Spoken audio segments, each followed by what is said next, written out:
The Runkandle family, a name that echoed with power, dominated half the world. Renowned for their lineage of warriors blessed with exceptional physics and unparalleled swordsmanship, they ruled with an iron fist. No foe could match their might, and entire lands fell before their relentless conquest.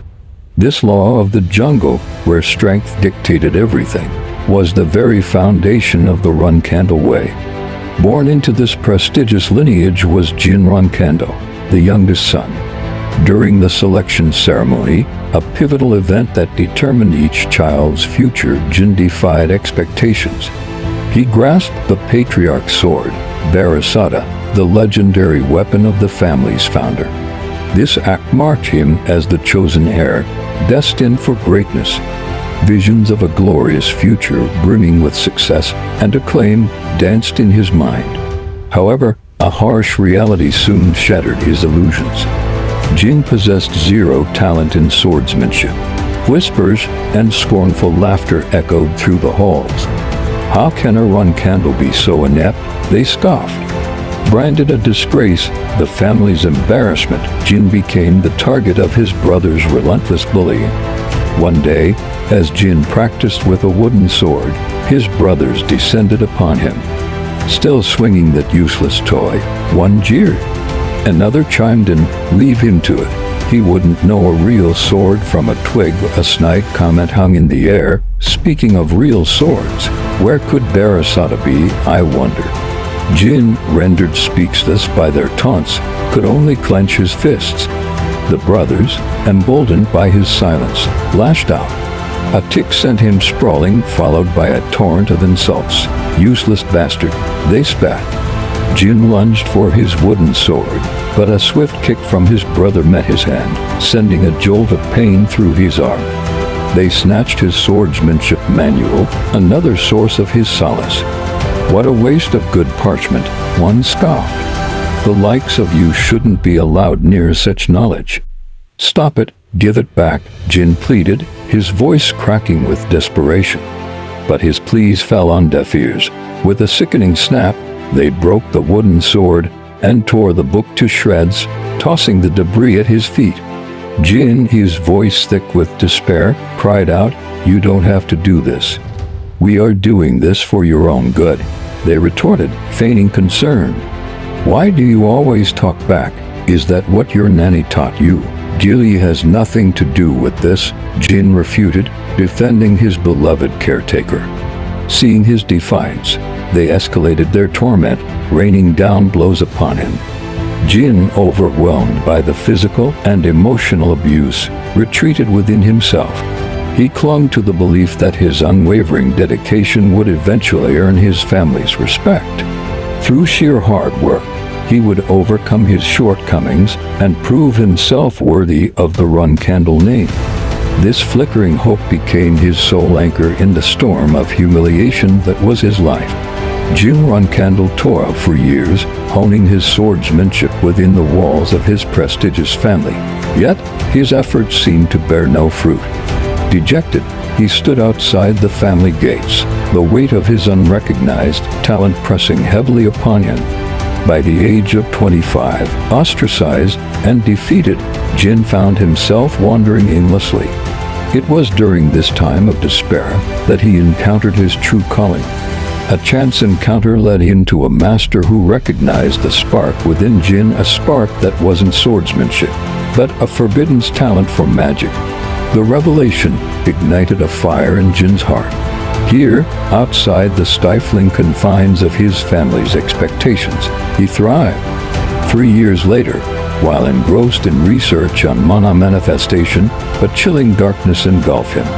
Disoriented, he found himself in a shadowy domain. A voice resonated through the darkness, introducing itself as Sadare, the Master of Shadows. Sadare, recognizing Jin's potential, offered him a pact. In exchange for a contract, Jin would not only gain mastery over shadow magic but also be granted immunity to all curses. Sadare revealed the existence of a debilitating curse, the Blade Illusion, that had been suppressing Jin's true talent for swordsmanship since childhood. It was a revelation that explained years of frustration. With a touch of a single finger, Sadare shattered the curse, freeing Jin from its shackles. From this moment on, Sadare proclaimed, "No curse shall hold you back," with a final cryptic message about becoming an extraordinary magic swordman. The mysterious entity vanished. A surge of newfound power energized Jin. He grasped his sword, its weight feeling lighter than ever before. Every movement flowed with newfound grace and precision. He infused the blade with magic, pushing his limits further. Finally, after years of struggle, his true potential blossomed. Unbeknownst to Jin, a group of soldiers, harboring a grudge from his ostracized past, awaited him under the cloak of night. They saw an opportunity to eliminate the ostracized son. Exhausted from his training session, Jin remained oblivious to the impending attack. Suddenly, the world dissolved into darkness. A child's cry pierced through the void, followed by familiar voices, the voices of his family. Confusion overwhelmed him. Had he died? "Cheer up, young Master Jin," a gentle voice, Gilly's voice, soothed him. His eyes fluttered open. There, nestled beside him, lay Barasata, the legendary sword. A jolt of realization struck him. It was the selection ceremony. He wasn't dead. He had been sent back in time, reborn as a 1-year-old baby. In his previous life, he had picked Barasata by chance. This time, armed with the knowledge of his past life and the power surging within him, Jin wouldn't leave his destiny to happenstance. He reached out a small hand grasping the magnificent blade. This time, the choice was deliberate. Jin Run Candle, the ostracized son, was no more. In his place, a legend was about to be born. The amusement in the Run Candle family was palpable as the youngest, Jin, held Barasata, the patriarch's legendary sword. The selection ceremony was a resounding success, a testament to Jin's burgeoning potential. However, 6 years later within the imposing Strong Castle, a different kind of test awaited him. Jin reached for a book on a high shelf, his frustration evident as his hand fell short. With a sigh, he pulled a chair over and grabbed the book. According to family tradition, Jin was bound to remain within the castle walls until he reached the age of 10. 3 long years stretched before him, a yawning chasm of boredom. A sudden, loud noise from a nearby room shattered the silence. Jin rushed towards the commotion, concern etched on his face. He found a maid flustered, pointing at a dead bird lying on the floor. A chilling realization dawned on him. Within the confines of Strong Castle, only the Run Candle siblings could be responsible for such a deed. Tiptoeing towards a closed door, Jin overheard muffled voices. "Looks like the maid found it first," one voice snickered. It was Hayton Run Candle, the 9th son, notorious for his mischievous pranks alongside his twin brother, Dayton the 12th. "True," the other voice chimed in. "We put that there for him to see." Jin's fists clenched. He remembered all too well the reign of terror his brothers would unleash once they became flag-bearers of the Run Candle clan. Yet, here they were, barely 9 years old, tormenting him with the death of an innocent creature. Hayton's voice rose again. "Hey, I couldn't hear what Jin said because he just quit and attacked." Jin's blood ran cold. He burst through the door, his shadow magic swirling around him, a stark contrast to the playful demeanor of his brothers. "Shut the hell up," he roared, his voice laced with a fury he'd never known before. The playful facade of Hayton and Dayton vanished as they faced Jin's raw power. He launched into a whirlwind of attacks, fueled by years of pent-up frustration. "I've tolerated your games for too long," he growled, easily overpowering his surprised brothers. "From now on, it would be in your best interest to stay out of my sight." Just then, a knight materialized at the doorway, alerted by the commotion. Jin, with remarkable control, quelled his shadow magic and assumed the nonchalant air. "We were just sparring," he explained, gesturing towards his fallen brothers. The knight raised a skeptical eyebrow. Did you not hear me? They just started fighting and collapsed, Jin countered, feigning innocence.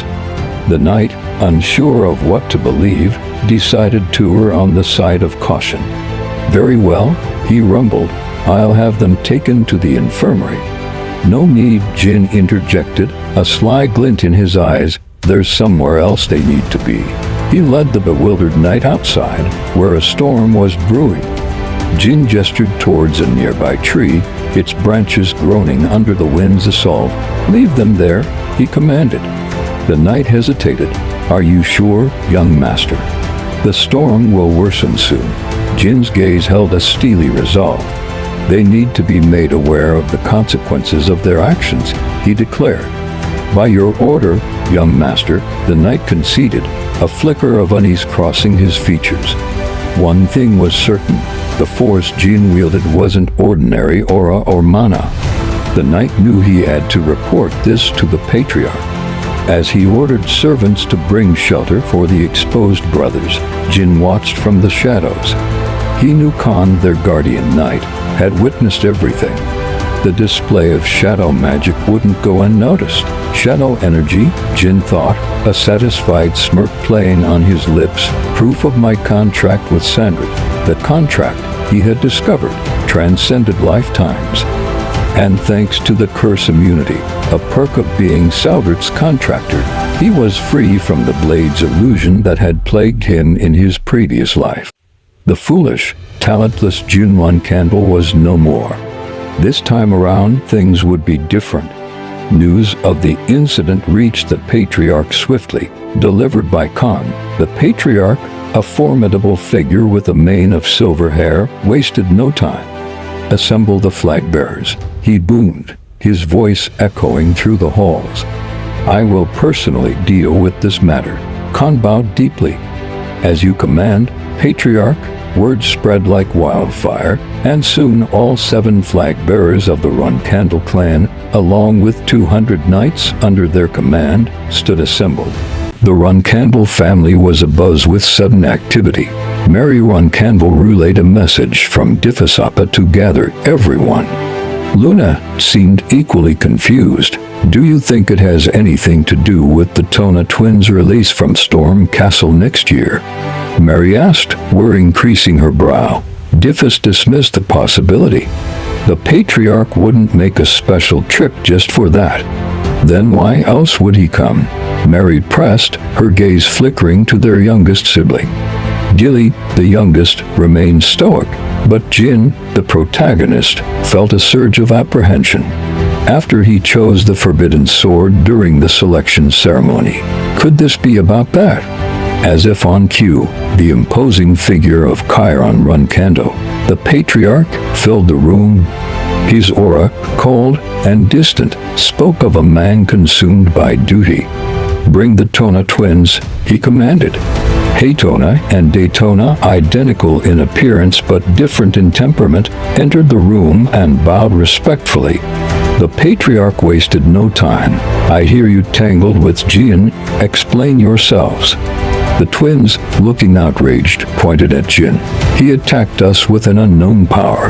It wasn't aura, it was magic. A collective gasp filled the room. Magic was strictly forbidden in the Run-Candle family. The twins' accusation hung heavy in the air. Silence, boomed the patriarch. His eyes, devoid of warmth, fell upon Jin. My sons, he began, his voice laced with disappointment. You bring nothing but discord to this family. Bring Jin to me. Left band, the twins' brother, escorted Jin towards of the room. Jin couldn't help but feel a pang of resentment towards his father, Chiron Run-Candle. A man once known for his humanity, the patriarch had become a being obsessed with power and family legacy after attaining demigod status. Jin, lacking talent in swordsmanship, had always been an invisible presence to his father in past life. But this time, things would be different. Jin vowed to prove his worth and earn his father's respect. Jin entered the room, greeting the patriarch with a respectful bow. His father, the head of the Run-Candle clan, raised an eyebrow.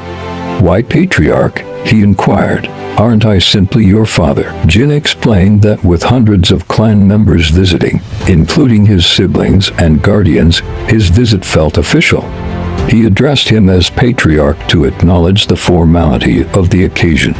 Pleased with his son's reasoning, Jin's father relaxed. "Today, matters are different. Consider me your father for now." He then mirrored the question Jin had faced from his siblings. What had transpired during the altercation with his brothers? Jin's response was resolute. "It was revenge, father. As a run candle, we return what is given, be it grace or resentment." His father dismissed everyone except the youngest. Alone with Jin, his father pressed on about the special power the Tona twins had mentioned. He emphasized the clan's stricture against magic, as it hindered their pursuit of swordsmanship mastery. Jin confessed his own uncertainty. "I don't know what it is, father. It's neither magic nor aura. That's why I thought." He trailed off, then with a determined look, displayed the power. "If it's not magic," his father finally spoke, his voice laced with awe, "then it could be." A theory dawned upon him, a power whispered in the chronicles of their lineage, shadow energy, Barasada. Could Jin be destined to lead the clan, the power of Sadare, the god of shadows? His father revealed, his voice hushed. He explained the pact between their ancestor, Lord Tamar, and Sadare, the deity who had granted their family its power. Since Lord Tamar's passing, Sadare had remained dormant. Jin's emergence rekindled the connection. Jin's curiosity piqued. "Is he stronger than you, father?" A rare vulnerability flickered in his father's eyes. "I cannot say. I have never battled a god." Jin, surprised by his father's admittance, thought, "Is that truly what the strongest man on earth would say?" His father, sensing his son's unspoken thoughts, offered a smile. "An excellent question, my son. Your innocent inquiry has sparked a fire within me. Perhaps coming here today was serendipitous after all." Jin's father challenged him, demanding to know how he intended to use the newfound shadow energy. Jin, thinking quickly, lied and claimed he wanted to use the power for the sake of the family. His father scoffed at this, calling it a ridiculous lie. He pointed out Jin's past betrayal of his brothers, abandoning them during a storm. Jin realized his attempt to deceive his father was failing. With a resigned sigh, Jin admitted his true desire to keep the power for himself. This pleased his father, who warned Jin that he would be closely monitored from that point forward. As his father left the room, Jin felt a wave of relief wash over him. He had secured the right to use the shadow energy freely, and that was all that mattered for now. Suddenly, Neri appeared outside his door, bearing a gift from his older sister. It was a phoenix heart, a strange and powerful ingredient for a young boy like Jin. Mary One Candle, a 6-star knight and a legendary figure known as Wind Fairy Mary, was notorious for her battle-crazed personality. She also has another name that isn't well known, the Mad Woman of the South. This gift, delivered by Mary's attendant Gilly, was a clear message.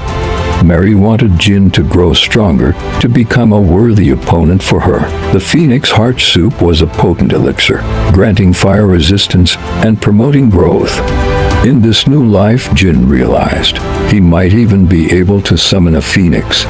As Gilly presented the steaming pot of soup, Jin's twin brothers looked on with envy. Jin, sensing their desire, offered them a proposition. If they helped him with a task, they could share in the feast. The story continues with Jin's request and the discovery of a mysterious sleeping man within the cave. Jin's twin brothers returned, announcing they'd completed his task. "Hand over the soup," they demanded. "It's already on the table," Jin replied, pointing. They approached the table, only to find a single spoonful of soup. Confused, Jin excused himself and ventured into the cave the twins had been so eager to explore. Touching the wall, Jin estimated its thickness. 1-star magic should be enough, he muttered. Channeling his mana, he drew a magic circle on the wall and collapsed it, revealing a hidden passage. Jin had never accessed Runkandle's secret library in his previous life.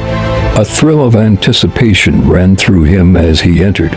Runkandle's child has come to find Moroccan, he announced, his voice echoing in the vast chamber. The library, restricted to Runkandle flag bearers, housed the family's most coveted tomes. Jin, now its rightful heir, was finally putting it to good use.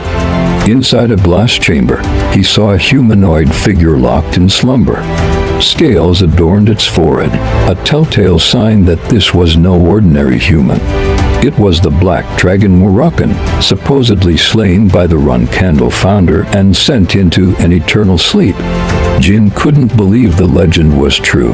He delved into the collection of ancient tomes, his eyes scanning for anything related to the Kungen family, renowned sword masters. The knowledge he sought was complex, laced with three-star magic theory. While he couldn't take the books with him, he meticulously copied the relevant passages into his own. Jin copied the information from the tomes, his focus unwavering. Suddenly, a sound echoed through the library. "Who's there?" Jin called out, his voice laced with caution. Silence answered him. Jin, aware that no one from the castle could enter the library, relaxed slightly. "Moroccan?" he ventured, a question hanging in the air. Jin had no recollection of Moroccan awakening in his past life. A deep rumble filled the chamber, and a colossal figure emerged from the shadows. It was Moroccan, the legendary Black Dragon. Jin bowed respectfully. "Greetings, Runkandle's family guardian." Moroccan's voice boomed with fury. "Family guardian, you dare call me a mere guardian? That's how the Runkandles teach their children. While I cannot unleash my anger on a child, your words grate on me. I awoke because of an enticing aroma, only to find a child." He sniffed the air, his reptilian eyes narrowed. "Shadow energy, explain why you possess this power." Jin, confused, stammered, "Shadow energy." Moroccan snorted. "Don't play dumb. Even after slumbering for millennia, that stench remains unmistakable, that distinct shadow energy. It should only be present in those contracted like Tamar." Jin's heart pounded. Could Moroccan's awakening be linked to his shadow energy? As if sensing Jin's thoughts, Moroccan lumbered closer. Jin held out his hand, revealing the faint wisps of shadow energy. Moroccan's eyes widened. "Sudare, you can't be serious. The 1,000-year contract. That child?" He turned to Jin. "Listen, kiddo. I made a pact with Sudare, and it appears you're the one who needs to cooperate. I just woke up and can't explain everything, especially to a child. But as Sudare's contractor, introductions are in order. I am Moroccan, Sudare's representative friend, and the last descendant of the first shadow being. According to the 1,000-year contract, I will be by your side. Now, state your name, Sudare's contractor." Jin straightened his posture. "Jin Runkandle. I am the 13th and youngest child of the Runkandle family, the stormy Moroccan mountain. The imposing Moroccan mountain is named after the legendary Black Dragon Moroccan, a powerful ruler who once reigned over the region. 1,000 years ago, Moroccan was defeated in battle by Tamar Runkandle, the founder. After this defeat, Moroccan is said to have retreated to Moroccan Mountain's Storm Castle and fallen into a deep slumber. Guardian Dragon. However, Jin reflects that Moroccan and Tamar were not enemies, but close friends, with Moroccan serving as Tamar's guardian dragon. Those who have contact with gods are typically accompanied by guardian dragons. Jin finds it puzzling that he was not informed about Sudare's guardian dragon, a responsibility that should have fallen to him. He reasons that this is likely because Moroccan has been slumbering, a woken guardian. With Moroccan awake, Jin ponders whether he will also gain a guardian dragon.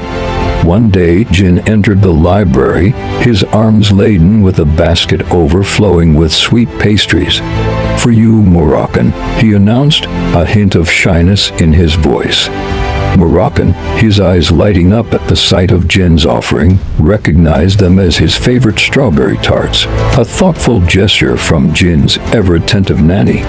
As they settled down at a secluded table, Jin hesitantly brought up a recent argument with a family member. Moroccan, momentarily surprised, furrowed his brow. "Tamar," he questioned, finding it peculiar that Jin would be upset by something that transpired over 1,000 years ago. Jin chuckled sheepishly. "Right, a bit old news for you," he admitted, aware of Moroccan's extraordinary lifespan. "Just some sibling squabbles, nothing major." The conversation flowed easily between them, touching upon Jin's usual activities in the library.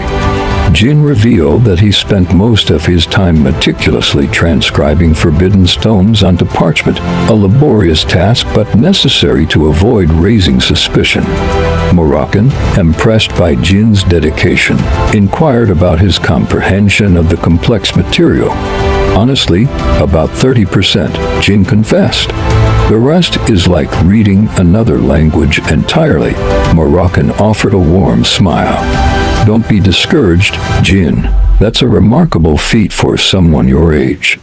Most kids would struggle to decipher even a single sentence."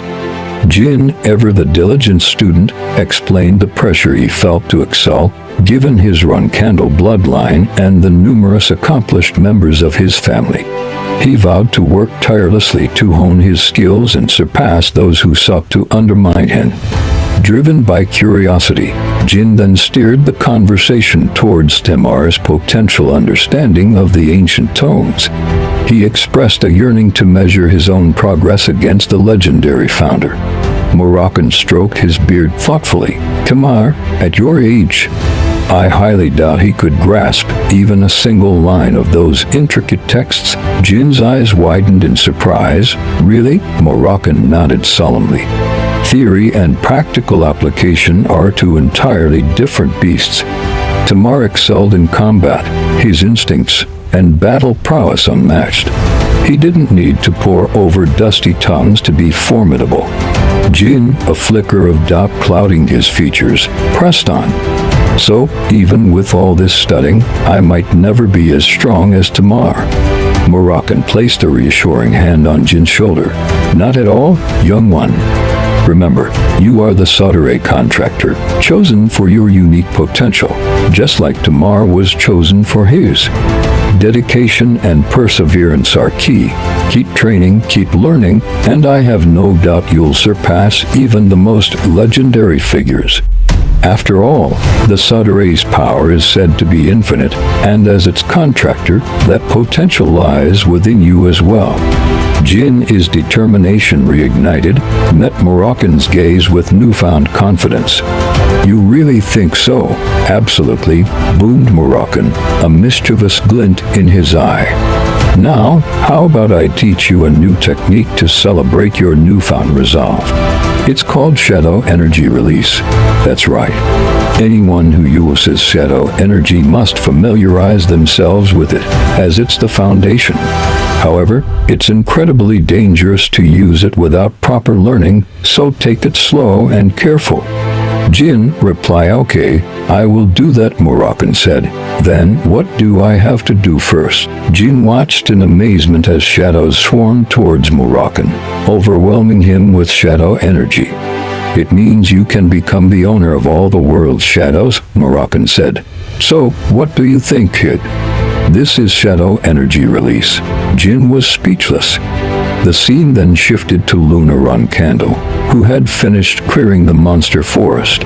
She asked tonight, "What do 9-year-old kids usually like?" Half a year had passed since the Tona brothers crossed paths with Moroccan. As they reached the milestone of turning 10, they bid farewell to Storm Castle. Amidst the transition, Gilly arrived with a birthday cake, extending warm wishes to Jin on his 9th birthday. Jin's face radiated with genuine happiness upon receiving the unexpected gesture. However, their celebration was momentarily interrupted by Khan, who entered with an apologetic tone, addressing Jin as young master. Curiosity piqued, Jin inquired about the cause of the interruption. Khan revealed that Mistress Luna had arrived for a visit. Luna, the flag bearer of Runcandle's 1st Regiment, and a renowned 9-star knight, stood as the firstborn among the 13 siblings, earning the moniker White Whale for her unparalleled strength. Despite her formidable prowess, Luna distanced herself from the cutthroat dynamics of the succession war within the Runcandle family. Her aloof demeanor and solitary nature set her apart, fostering a relationship with her siblings that leaned more towards strangers than family. The unexpected visit from Luna stirred questions in Jin's mind. Had something significant transpired within their family, prompting her visit?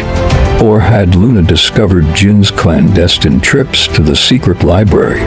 Luna's greeting cut through the air, acknowledging Jin's growth as the youngest member of the family. This unexpected encounter marked a turning point, igniting curiosity and uncertainty about the future. Jin expressed that if he had known beforehand, he would have dressed more appropriately to meet Luna. "What a cute thing to say," Luna remarked. "Is there a need to give any prior notice just to see my younger brother?" She noticed Jin's slightly disheveled appearance and asked, "Jin, you look a little out of sorts. Are you feeling unwell?" Jin confessed, "Actually, I am a bit nervous. This is my first time seeing you up close. I think I am a little on edge for some reason." Luna couldn't help but wonder if Jin thought she was there to keep him in check, considering the rumored traditions of the Runcandle family where siblings supposedly kept each other in line, often through rivalry and competition. "Does Jin think I am here to keep him in check or something?" she pondered. Realizing her oversight, Luna admitted, "Yes, it seems I lacked consideration. You may be young, but I seem to have momentarily forgotten that you were a Runcandle." Luna offered her apologies to Jin and then proceeded to make him feel comfortable. She then requested some privacy, asking, "I would like to speak with you in private. May I dismiss your nanny and guardian knights for a while?" Jin was taken aback by the request but ultimately agreed. With the room cleared, Luna addressed Jin, "My younger sibling, the reason I came to see you so suddenly like this is because I have something important to tell you." Jin's curiosity piqued. He inquired, "What would that be?" Luna gently reminded Jin of his behavior during their father's last visit, emphasizing how it had attracted the attention of all their siblings. She grasped Jin's hand, conveying the weight of her words. "This means the moment you leave Storm Castle, all of our siblings will be keeping a close watch on you," she explained.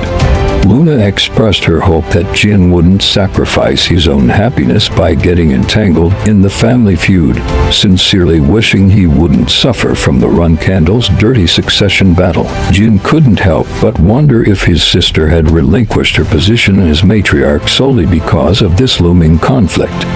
If she doesn't want me to get involved in sibling rivalry, why did she never warn me even once in my previous life? He pondered. Was it because I wasn't even worth giving such a warning to? Or because the other siblings did not see me as competition at all? Responding to Luna's plea, Jin said, "Luna no Nim, I am very grateful for your words, but I have absolutely no interest in sitting out on this fight." Luna reiterated her seriousness, assuring Jin that her concern wasn't solely based on him becoming her competitor. "I know, no Nim," Jin replied, "but I have already survived an assassination attempt." Luna's anger flared at the revelation. Jin continued, "That's why I absolutely can't back down from this fight." Luna, radiating with her power, demanded to know who dared to attempt such a thing in Storm Castle. "Which siblings would dare try to kill you here? Tell me, Jin," she exclaimed. Jin hesitated, explaining, "I can't disclose that information, or rather, I have not uncovered their identity yet." Besides, even though they attempted to kill me, look, I am fine, no nim. Luna expressed gratitude that not all her siblings harbored hatred towards her, embracing Jin warmly. Jin, my brother, that means you have already become entangled in this dirty family battle, she lamented. Moved by Luna's tenderness, Jin comforted her, saying, don't be so sad, Luna. Luna acknowledged the somber tone and redirected the conversation to a brighter subject. Yes, today is a joyous occasion, so we should not dwell on such matters. Today is your birthday, she reminded Jin. Luna then presented him with a gift, a pendant with a blue gem. Just one time, if you come across a situation too tough for you to handle, break the blue gem on this pendant, she instructed. No matter where you are, I will come to you. So, don't forget to have it on you at all times. As Gilly offered her birthday cake, Luna fed Jin the first bite. I should get going, Luna said reluctantly. All right, do take care, no nim, Jin replied, bidding his sister farewell. As Jin entered the library hall, Moroccan greeted him. Hey, you're here, all. What's that around your neck? Jin replied, I got it as a birthday gift, Moroccan commented. That person must really love you to give you something like that. Furious, Jin inquired, what is it? Moroccan explained, it's an artifact of Demon King Orgel. Just 1,000 years ago, people were risking their lives to get their hands on just one of his artifacts. Jin questioned, is it something that amazing? Moroccan nodded. Of course, it gives the wearer resistance to attack magic at 5 stars and below, as well as enhances the wearer's magical abilities. I bet it has summoning ability too. Impressed, Jin remarked, you seem to know a lot about it. Moroccan replied, it's because we lived during the same period. Anyway, this was from the person with the strong energy who came just now, right? Jin confirmed, yes, my eldest sister came by. Wait, you sensed her energy all the way from here? Jin asked in surprise. Moroccan affirmed, of course. Your sister probably sensed my energy as well. Jin, feeling a bit anxious, asked, she won't tell my family, right? Moroccan reassured him, you sure are a worrywart. She's the one who gave you such a valuable gift. Would she tell on her youngest brother and leave him to die? Jin pondered this and asked, is that so? Moroccan nodded, yes, you can trust that sister of yours. Meanwhile, outside the castle, Luna sensed a strong energy that hadn't been there before. Contemplating the situation, she thought to herself, if the little one is preparing something, I should pretend to not know anything. Just remember one thing, Jin, my brother. Whatever you do, whatever you become, I will always be by your side. The time Jin spent in Storm Castle, which he had initially thought would be boring, turned out to be filled with unexpected and remarkable experiences.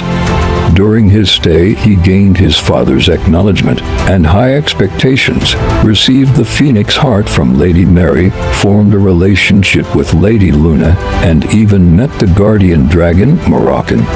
These were things he could never have dreamt of in his past life. Now Jin is 10 years old. We see him practicing combat training with Khan, showing significant improvement in his movements. Khan thought, as expected, it's no wonder he caught the patriarch's interest. Although I was the one assessing him when training with the others, his gaze tells me that he's actually assessing my teaching ability. Let's stop here for today, Khan said. Okay, Jin replied. Khan added, it has been a great honor to teach you.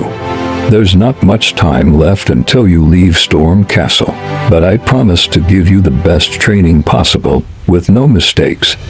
Jin nodded. I will be in your care until then. Later, in his room, Jin was testing the Phoenix Heart's power by putting his fingers in the fire, feeling only a warm sensation. Gilly saw him and exclaimed, young master, isn't that hot? Jin smiled. Yeah, it just feels like warm water now. I'm glad Lady Mary's gift is working wonders. I've heard of the Phoenix Heart, but I've never seen its effects. How fascinating, Gilly said. Me too. I think I have absorbed about half of it. It should be fully absorbed within a few years, Jin responded thoughtfully. Gilly reminded him, young master, we will be leaving the castle bright and early tomorrow, so please tell me in advance if you need anything. Yeah, okay, Jin replied. Pointing to the books on the table, Gilly asked, should I pack these books separately? Yes, I'm going to read them in the carriage, Jin confirmed. Understood. Is there anything else? Gilly inquired. No, just those books will be fine, Jin said. Gilly then offered, I will prepare a strawberry pie for you as a snack today. Okay, all right, Gilly, I'm going for a short stroll, Jin said suddenly. Pardon now? Gilly asked, surprised. Sorry, I will be back. Jin assured her and left for the library. Entering the library, Jin called out, Moroccan. Moroccan responded, Hey, you're back, kid. Do you remember that I will be leaving the castle tomorrow, right? Jin asked. Of course. You have no idea how long I've waited for this day, Moroccan replied. How are you going to follow me? Jin inquired. Don't sweat the small stuff, kid. I am the legendary Black Dragon. No matter how weak I've become, this is nothing. I will follow in a way that no one will notice me, Moroccan reassured him. Jin was concerned. You've become weak. Why didn't you tell me something so important? Moroccan sighed. You idiot. You think I'd be fine after doing nothing but sleep for 1,000 years. Will you be able to regain your powers then? Jin asked. Of course. I will become stronger as you do, since I am your guardian dragon. So hurry up and become a strong magic swordsman like Tamar, Moroccan encouraged. You said Run Candle was originally a magic swordsman family, right? Jin recalled hearing this from Sadare in his past life. The Run Candle family was originally a magic swordsman family, and the founder patriarch, Tamar Run Candle, was the strongest magic swordsman in history. Barely anyone knows this fact anymore. Moroccan explained, the reason why the current Run Candle rejects magic and chases only the peak of swordsmanship is due to a humiliating vow established 1,000 years ago. Though they still worship me as the guardian of the family, they would feel troubled if I were to actually appear before them. If it was 1,000 years ago, you and I would both be worshipped for you finding and bringing the noblest being in the world. Would Run Candle really? Jin asked skeptically. Moroccan chuckled. I guess it's a bit too absurd. In any case, I will hide well, so don't worry. All right, then what are you going to do about that? Someone will find out when they come to the library and see that there's nothing there, Jin pointed out. I can just create an illusion with dragon tongue magic, Moroccan said confidently. What if even that gets caught? Jin asked, still worried. Moroccan replied, Hey, I am the Dragon of Shadows. You know, creating an illusion is a piece of cake. As I said, I haven't fully regained my strength, so maintaining it for a long time would be difficult. But I will push myself however hard I need to until you are grown up. Jin thanked him. Moroccan replied, Thanks for this. I'd appreciate it if you were a little more respectful to me. Moroccan grinned. What do you take me for, you wonderful child? Raising you has been worth it. How about you introduce me to your nanny too while you're at it? I will think about it, Jin replied with a smile.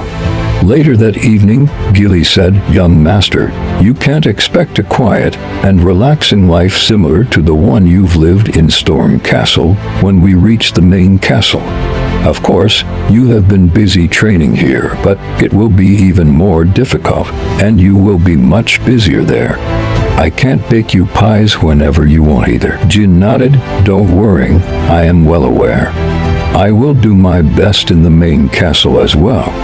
Gilly reassured him, Yes, I will devote myself to you even more. Early the next morning, the guardian knights Jerome and Holtz greeted Jin and said, We will safely escort you to the Garden of Swords. Okay, I will be in your care, Jin replied. On October 30th, 1790, Jin finally left Storm Castle to head to the Roncandle main estate, the Garden of Swords. Thank you for watching. Stay tuned for the next episode. Don't forget to subscribe to my channel for more.